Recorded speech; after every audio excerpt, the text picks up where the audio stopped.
A millionaire heard his maid speaking French perfectly, then everything changed. Hello everyone. Before we begin today's story, I have a small favor to ask. Please hit subscribe and turn on the notification bell so you never miss our channel's new videos. It's quick, free, and the best way to support us in bringing you more dramatic stories. Your support means the world to us. Where are you watching from? Drop your city or country in the comments below. Thank you very much. Now, let's get back to our main character. It was an ordinary Thursday morning in the quiet suburbs of Boston. The mansion stood still under the pale autumn light, the kind that made the marble floors gleam and the air smell faintly of fresh polish and coffee. Alexander Reed, the owner, a man known to the world as a ruthless millionaire, had chosen silence for months, hiding away from business, people, and pretense. He claimed he was on a break, but the truth was simpler. He didn't trust anyone anymore. The click of a vacuum, the clatter of porcelain, and the faint hum of music echoed through the house. He moved past the grand staircase, mug in hand, half lost in thought until he heard it. A woman's voice, soft but confident, floating from the kitchen. French, fluent, perfect. Ne touchez pas ça, s'il vous plaît, she said gently, laughing as the house dog wagged its tail, ignoring her order completely. Alexander froze mid-step. French? His new maid, Claire, had been hired only 2 weeks ago. The agency file said she came from a small town in Vermont, no formal education beyond high school, no travel experience. Yet her pronunciation was flawless, Parisian even. He lingered near the doorway, curiosity sparking beneath his usual calm. "You speak French," he said finally. Claire turned, startled, almost dropping the dish she was holding. "Oh, Mr. Reed, I'm sorry. I didn't know you were there." "You didn't answer my question," he said, his tone light but probing. Claire's cheeks flushed. "A little," she replied modestly, switching to English. "I studied it a long time ago." "A little?" he repeated, stepping closer. "That didn't sound like a little." She smiled, nervous but composed. "Languages just stay with you, I guess." He studied her for a moment. There was something about the way she carried herself, poised, careful, but not timid. It wasn't the demeanor of someone used to scrubbing floors for a living. Before he could say more, the old grandfather clock chimed, breaking the tension. She excused herself quickly, disappearing down the hallway with a tray of silverware. Alexander stood alone, the silence returning heavier than before. He'd seen deception in every form, investors, journalists, lovers, but this was new. A maid who spoke French like a diplomat, moved like she'd attended finishing school, and looked him straight in the eye without fear. That night, while reviewing a few pending reports in his study, her voice kept replaying in his head. "Ne touchez pas ça." The way she said it, soft but commanding, stirred something long dormant in him. He closed the laptop and leaned back in his chair, staring at the shadows on the ceiling. Maybe she wasn't who she said she was. Or maybe she was exactly what he needed to remember, that the world still had surprises left. The next morning, when he passed the kitchen again, he caught her humming a French lullaby under her breath. This time, he didn't interrupt. He just listened and wondered who Claire really was. The next few days at the Reed mansion unfolded quietly, almost too quietly. Claire went about her chores with calm precision, always polite, always measured. She moved through the halls like a shadow, efficient but graceful, never speaking unless spoken to. Yet to Alexander, every small sound she made stood out, the soft hum of a French melody, the faint click of her heels against marble, the whisper of a page turning when she dusted the library shelves. One morning, he found himself delaying his meetings just to linger nearby, pretending to read the newspaper while secretly listening. There it was again, that accent. It did not belong in the servant quarters of an American mansion. It belonged in a cafe in Paris, over a cup of espresso and a conversation about literature. That contradiction intrigued him more than he cared to admit. Around noon, he finally broke the silence. "Claire," he called from the study doorway. She looked up, startled, her hands full of books she had been alphabetizing. "Yes, Mr. Reed? Do you know this one?" He held up a weathered volume of Victor Hugo's Les Miserables. Her eyes lit up instantly, before she quickly masked it. "Of course," she said softly. "It is beautiful." "Then read something," he said, half teasing, half testing. She hesitated but took the book, her fingers brushing his briefly. Opening it at random, she began to read aloud in French. Her voice carried through the study like music, every syllable clear, unhurried, alive. When she finished, the silence was thick enough to touch. Alexander leaned against the desk, studying her face. "That was not just beautiful," he said finally. "That was fluent, native-level fluent. Who taught you?" She placed the book down carefully. "Life did," she replied. "And a little bit of heartbreak." He raised an eyebrow. "That sounds like a story. One for another day," she said with a small smile, then excused herself. But her words lingered with him, echoing louder than they should have. That night, Alexander sat alone in his office, the lights of the city flickering beyond the windows. He had spent his entire career analyzing people, detecting lies, patterns, motives, but Claire Monroe was an equation that did not balance. The next morning, while reviewing payroll files, he noticed something strange. Her application form was handwritten, her references vague, and the address she listed led to a post office box in another state. He frowned. Maybe she was hiding something, or maybe she was simply surviving, just as he was. Later that afternoon, he saw her outside, kneeling by the garden, sleeves rolled up, sunlight glinting off the faint scar on her wrist. For the first time, he saw not mystery, but fragility. Without thinking, he walked out. "You missed a spot," he said lightly, pointing to a small patch of untrimmed roses. She laughed, brushing a strand of hair from her face. "I thought perfection was overrated." Her laughter caught him off guard. It was honest. Human. He realized it had been months since he had laughed with anyone. "Why French?" he asked suddenly. "It is a language that forgives mistakes," she said, looking up at him. "Even when you say something wrong, it still sounds beautiful." He watched her for a long moment, realizing that maybe he had been trying to live like English, precise, efficient, controlled, when what he really needed was a little French, a little forgiveness. That night, he found himself thinking not of her accent or mystery, but of her courage to exist in a world that underestimated her. And for the first time in years, Alexander Reed, the man who trusted no one, wondered if it was time to start believing again. Days turned into a quiet rhythm that neither of them dared to break. The mansion, once a place of sterile silence, now felt alive in subtle ways: soft laughter from the kitchen, the faint scent of vanilla from Claire's baking, the hum of classical music drifting through the hallways. Alexander found himself timing his mornings so that he would accidentally cross paths with her. She always greeted him with the same warm smile, polite but distant, and every time she spoke, he caught that faint French cadence he could not stop thinking about. One afternoon, rain began to fall over Boston, heavy and relentless. The windows trembled with each gust of wind.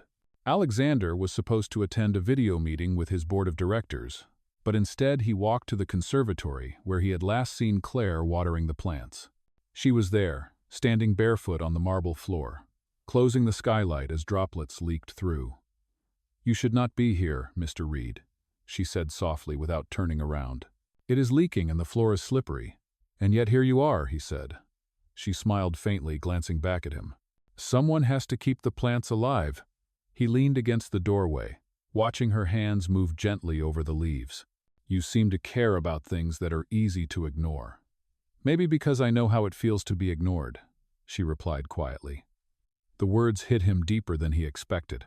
He wanted to ask more, but his phone vibrated. He answered out of habit. "Yes, tell the board I will sign the contract tomorrow," he said firmly. Claire's movements froze. The tone of command, the kind that only came from power, broke the illusion. When he hung up, she turned slowly. "Contract? Board?" she asked, confusion shadowing her features. He realized too late that the mask had slipped. "You are not just a man on a break, are you?" she said. Her voice trembled, not with fear, but with disbelief. He stayed silent. Silence, as always, had been his armor, but to her, it sounded like betrayal. That night, Claire could not sleep. The image of him giving orders, with the confidence of a man used to control, replayed in her head. Everything suddenly made sense: the expensive watch he forgot in the kitchen, the security cameras, the way the house staff treated him with quiet reverence. The next morning, the truth was everywhere. The newspaper headline read, Alexander Reed returns to lead Reed International after months in disguise. Her hands shook as she set down the tray of breakfast she had prepared. The man she had begun to trust had never been who he claimed to be. When he entered the kitchen, the air was thick with unspoken words. "You lied," she said, her voice steady but her eyes glistening. "You watched me, tested me, as if kindness was an experiment." He exhaled slowly. "I wanted to see what was real," he said. "The world I live in, it is full of masks. I needed to know if anyone was still genuine." "And you thought deception would teach you that?" she whispered. "You of all people should know that truth is not something you can buy or test." Her voice cracked on the last word. Without waiting for an answer, she removed her apron, placed it on the counter, and walked toward the door. "Claire, wait," he said, his tone softer than it had ever been. She paused, her hand on the doorknob. "I believed you were lonely," she said. "Now I see you are just afraid." The door clicked shut behind her, leaving Alexander in a silence heavier than before. For the first time in years, he did not feel powerful. He felt small, like a man who had finally realized that honesty, once broken, could not be rebuilt with money or charm. That night, he opened the drawer of his desk and found the small French notebook she had left behind. On the first page was a line written in her neat handwriting. "Ne jugez jamais une âme avant de connaître sa douleur." Do not judge a soul before knowing its pain. He read it again and again, each word cutting deeper until all that remained was the echo of his own regret. The house felt colder without her presence. Days passed, but Alexander could still sense the echo of her footsteps down the hallway and the faint trace of her perfume in the air. The mansion's silence, once comforting, now pressed against him like a weight. He tried to throw himself back into work, attending meetings, reviewing contracts, returning to the persona of the powerful CEO everyone expected. But behind every conversation, every deal, her voice lingered steady, kind, and honest in a way the corporate world no longer knew how to be.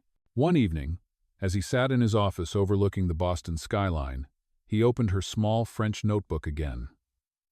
Between the pages, he found a pressed wildflower, faded but intact. Beneath it, another line in her handwriting read, "Kindness is not weakness, it is strength disguised as gentleness." The words struck him harder than any loss he had endured. For the first time in his life, Alexander Reed realized that he had tested the one person who never saw him as a prize or a name. He saw her sincerity as something to measure, and in doing so, he had proven himself unworthy of it. That night, he made a decision. The next morning, he instructed his assistant to locate Claire Monroe. The agency gave a vague answer she had left her position, no forwarding address. Determined, Alexander spent days calling old contacts, digging through records, until finally a small clue emerged. A job application at a local community language center. He went there quietly, wearing a simple gray coat, no driver, no assistants, just himself. The center was modest, a converted warehouse with handwritten signs and laughter spilling from classrooms. Inside, he saw her through the glass wall of a small office, helping a young boy pronounce words in French. She looked peaceful, radiant even, completely unaware of the man watching from the hallway. When their eyes finally met, she froze. The boy smiled up at her, oblivious to the tension, and ran off to class. "You found me," she said softly when he approached. "You left me something to find," he replied, holding up her notebook. She looked at it for a long moment before sighing. "You did not have to come here, Mr. Reed. You have your empire back." "An empire without meaning," he said. "You were right. I am afraid. Afraid that without the walls I built, I am nothing." She folded her arms, guarded. "You have more than most people could dream of." "Except peace," he said quietly. "Except honesty. You gave me that, and I treated it like a test." The sincerity in his voice disarmed her. For a long moment, she said nothing. Then, finally, she asked, "What do you want from me now?" He smiled faintly, not with arrogance, but humility. "A chance to make it right." He gestured toward a poster behind her. "Reed Foundation sponsors new language empowerment program." Her eyes widened. "You did this? You inspired it," he said.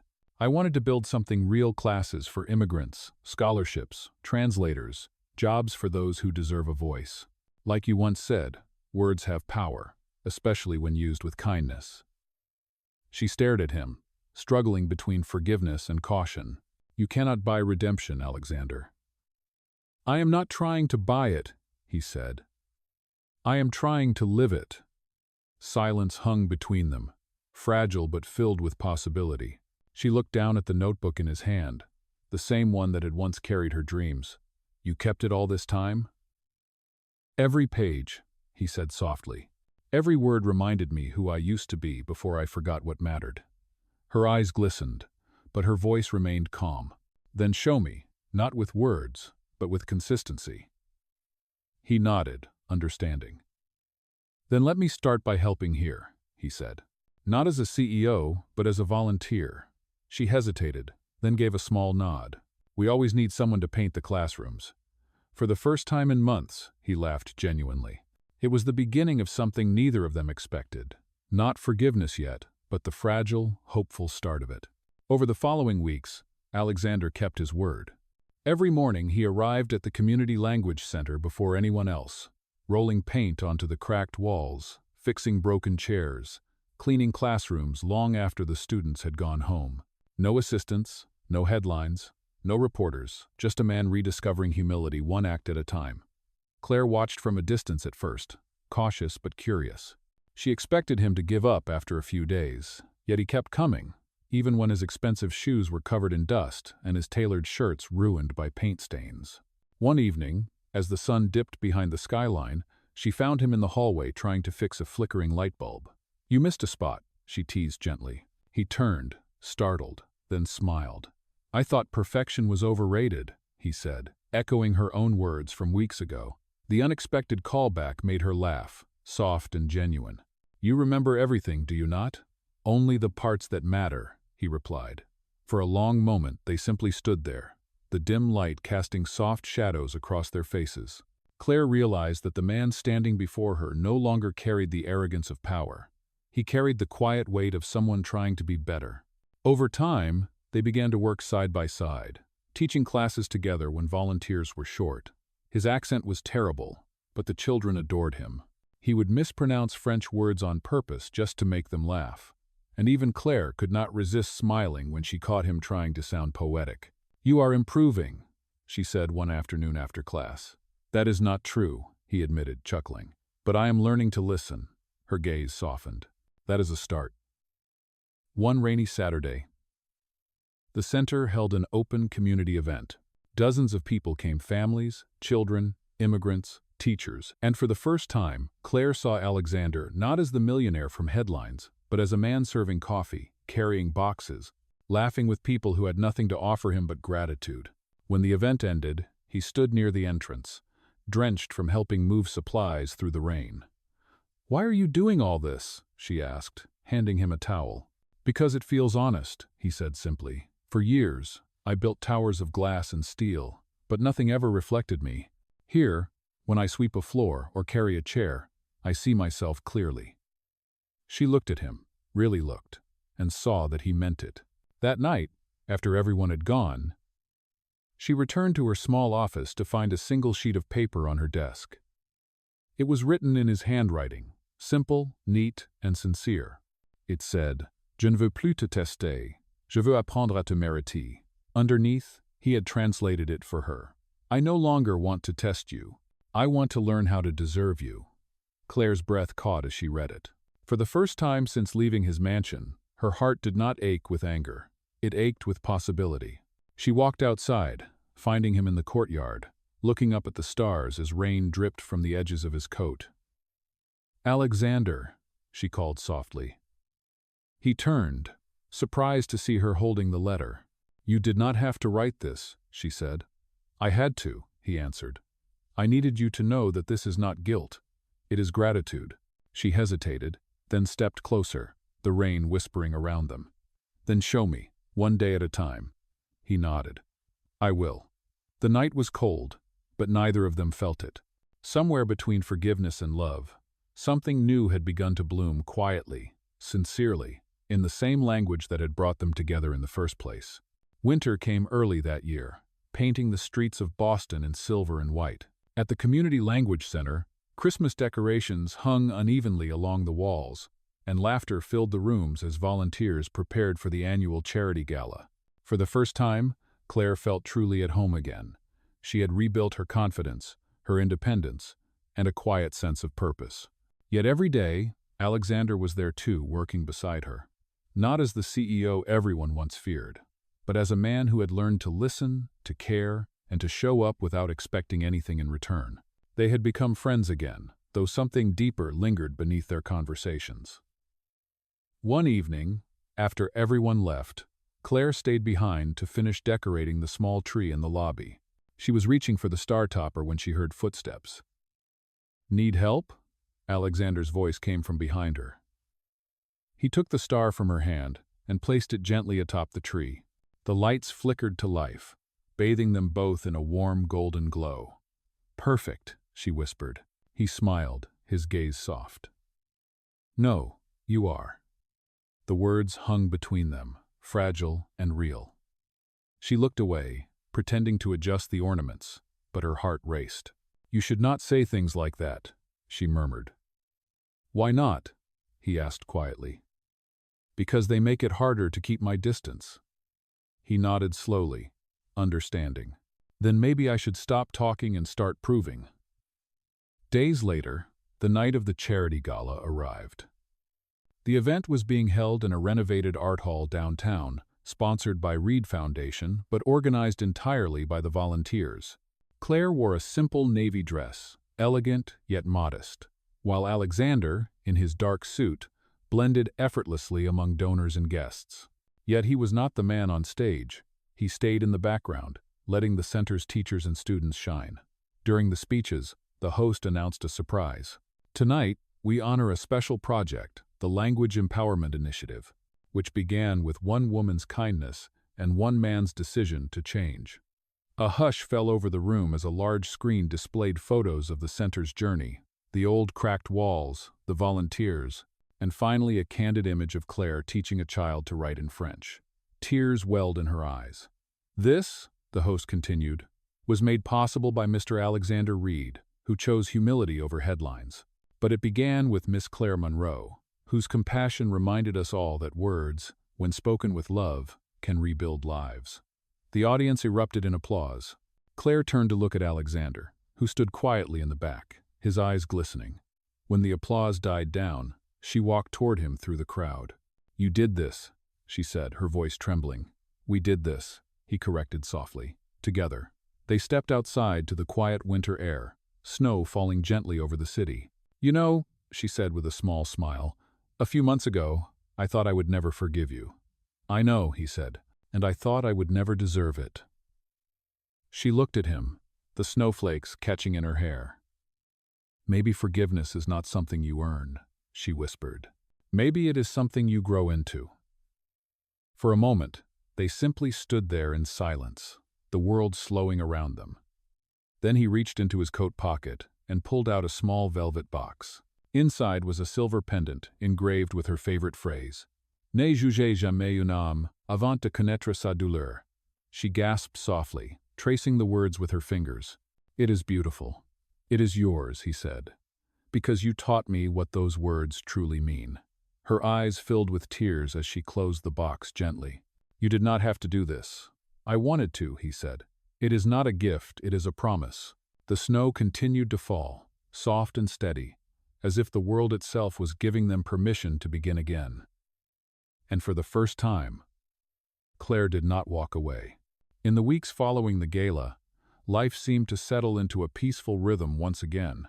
The center continued to grow, more students joined, and for the first time in years, Alexander and Claire found themselves working towards something that felt both personal and meaningful.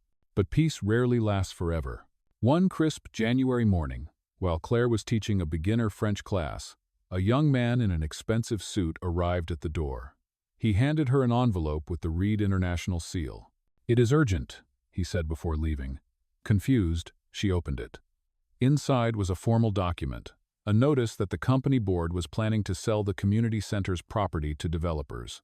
Her heart sank. Without that building, hundreds of immigrants and families would lose their only safe space. When Alexander arrived later that day, she was waiting in his office, the paper clenched in her hand. "Tell me this is not true," she demanded. He scanned the document, his jaw tightening. "I did not authorize this," he said. "The board must have acted on their own while I was focusing on the foundation." "Then stop them," she said. "You can? Can you not?" "It is not that simple," he admitted. "They have legal control over several properties." "I need time to—" "Time?" she interrupted. "We do not have time, Alexander. Classes are scheduled next week." Her voice broke slightly, anger and disappointment swirling together.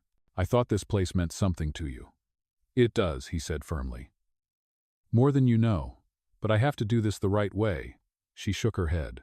"Sometimes doing the right thing means fighting even when it is messy." She left before he could reply. That night, Alexander sat in his penthouse office, staring out at the frozen Charles River. The boardroom light still glowed behind him, but his thoughts were far away. He remembered Claire's words, her faith, her belief that kindness was strength, not weakness. He had promised her change, but promises meant nothing if he could not protect what she built. The next morning, he walked into the board meeting unannounced. "Gentlemen," he said, his voice calm but cold. "Cancel the sale." The room went silent. One of the directors, an older man with silver hair, scoffed. "Alexander, this center is not profitable. It is costing us money." "It is not supposed to make money," he said sharply. "It is supposed to make a difference." "You have changed," another muttered. "You used to care about results." "I still do," Alexander replied, "just not the kind that fits in spreadsheets." By the end of the meeting, the vote was split. The only way to save the center was for Alexander to personally buy the property from the company, a move that would cost him millions. Without hesitation, he signed the transfer papers. Later that evening, he found Claire at the center, packing boxes, preparing for the worst. "You should not be here," she said without looking up. "The deal is done." "Not quite," he said softly, handing her a new deed. "The center belongs to you now." She froze, then slowly took the document. Her name was written clearly across the top, Claire Monroe, founder and director. Her lips parted, but no words came. "You bought it?" she whispered. "No," he said. "I gave it back to where it belongs." Tears welled in her eyes as the weight of what he had done sank in. "You did not have to—" "I did," he interrupted gently, "because I cannot claim to understand your heart if I am not willing to protect what it beats for." She covered her mouth, overwhelmed. For the first time, she saw not the millionaire, not the man who once tested her, but someone who had finally learned what love looks like when it demands sacrifice. As the snow began to fall again outside, she stepped closer and whispered, "You just proved what I needed to see." He smiled faintly. "And what is that?" "That you no longer need to test anyone to find truth. You have become it." In the days that followed, news of Alexander's decision spread quickly. The media called it reckless. The shareholders called it emotional. But to everyone who had ever stepped foot inside the community center, it was nothing short of heroic. Yet Alexander did not care about headlines or praise. For the first time in years, he slept peacefully, knowing he had done something that could not be measured in profit margins. Meanwhile, Claire found herself struggling with emotions she could no longer ignore. Gratitude had turned into admiration, and admiration was slowly deepening into something far more dangerous: love. She tried to fight it, convincing herself that his gesture had been about redemption, not affection, but every time she saw him helping a student or smiling at a child, her heart betrayed her logic. One afternoon, as winter melted into spring, the center hosted its reopening celebration. The walls were freshly painted, the classrooms filled with flowers, and laughter echoed through the halls once more. Alexander stood quietly at the back, dressed simply, watching as Claire cut the ribbon with trembling hands. When the applause faded, she turned to him with tears in her eyes. "You gave me back more than a building," she said softly. "You gave me back my belief in people." He smiled gently. "You gave me that first." For a brief moment, their hands brushed, and the world seemed to slow. But before either could say anything more, a photographer called her name, pulling her away. That night, after the event, Claire stayed behind to lock up. The moonlight spilled through the tall windows, casting silver shadows across the empty hall. She heard footsteps behind her and turned to find Alexander standing there, his tie undone, his expression hesitant. "I was not sure if you would still be here," he said. "I could not leave yet," she replied. "It feels strange when the rooms go quiet after a day like this." He nodded. "Silence used to comfort me. Now it just reminds me of what is missing." She looked at him, sensing the weight in his words. "And what is missing, Alexander?" He took a slow breath. "You." Her heart skipped a beat. "Do not say things you do not mean," she whispered. "Every word I say to you is real," he said firmly. "You taught me that truth has to be lived, not spoken, and I have lived every day since meeting you trying to become the kind of man worthy of standing beside you." She shook her head, tears threatening to fall. "You do not owe me anything." "You are wrong," he said softly. "I owe you everything. Because before you, I had a house but no home, wealth but no peace. You reminded me that love is not about ownership, it is about presence." The room went still, the air thick with the unspoken. Claire stepped closer, her voice trembling. "And what if I told you I'm afraid?" "Then I would say we are both human," he said. "But fear only means that something matters." She smiled faintly through her tears. "You always know what to say." "That is because you taught me the language of honesty," he replied. For a moment, they stood inches apart, their breaths mingling, hearts aligned in quiet understanding. He reached out, brushing away a tear from her cheek. "You once said French forgives mistakes," he whispered. "Maybe love does too." She let out a soft laugh, half cry, half hope. "Maybe it does." Outside, the rain began to fall again, tapping gently against the windows. But this time, neither of them moved to close it. They simply stood there, letting the sound of rain fill the space between them, as if the universe itself was giving them permission to start anew. For the first time, there were no walls, no tests, no disguises, just two hearts speaking the same language. Spring turned to summer, and the city bloomed again, mirroring the quiet rebirth that had unfolded between Alexander and Claire. Their relationship grew naturally, without grand declarations or public displays, but through shared mornings at the center, late-night laughter over lesson plans, and the gentle way they looked at each other when words were unnecessary. The foundation flourished under their joint leadership, expanding programs to new neighborhoods, helping people find their voice in more than one language. Yet for all the success and peace around them, Alexander knew there was one thing left, unsaid, something he had carried since the night of the gala. On a warm June evening, he invited Claire to an exhibition opening downtown. The hall was softly lit, filled with photos of students, teachers, and community moments from the past year. She walked slowly, admiring each picture, until she reached the center of the room and froze. There, displayed under gentle light, was her old French notebook, now beautifully framed. Beneath it, a plaque read, "The Language of Kindness, dedicated to Claire Monroe, whose words rebuilt more than walls." Her eyes filled with tears. "You kept it," she whispered. "I told you," he said softly, stepping beside her. "Some words are worth preserving." She turned to him, overwhelmed. "Alexander, you did not have to." "I wanted to," he said, his voice low and steady. "Because everything I am today began with those words you wrote. You taught me that honesty is not weakness, and love is not control, it is courage." He reached into his pocket and pulled out a small box. Claire's breath caught as he opened it to reveal a ring, a simple silver band with the same phrase engraved inside. "Ne jugez jamais un homme avant de connaître sa douleur."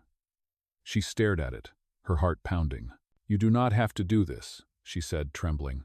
"I know," he replied, smiling gently, "but I want to, because I no longer need to hide who I am or what I feel. And if you let me, I want to spend the rest of my life proving that love built on truth can last." Tears streamed down her cheeks as she whispered, "You already have." He slipped the ring onto her finger, his hands shaking slightly. The room erupted in soft applause from the small crowd of students and teachers who had quietly gathered behind them. For once, Alexander did not care about being seen. For once, every mask was gone. Weeks later, they married in a small ceremony held right inside the community center. The same walls they had painted together now glowed with warm lights and the laughter of children who had become part of their story. There were no reporters, no lavish displays, just sincerity, love, and the quiet joy of a second chance.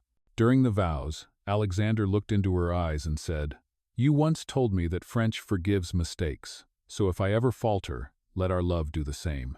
She smiled through her tears. "Then let us keep speaking that language, every day." As the sun set beyond the tall windows, the guests lifted their glasses, and music filled the air.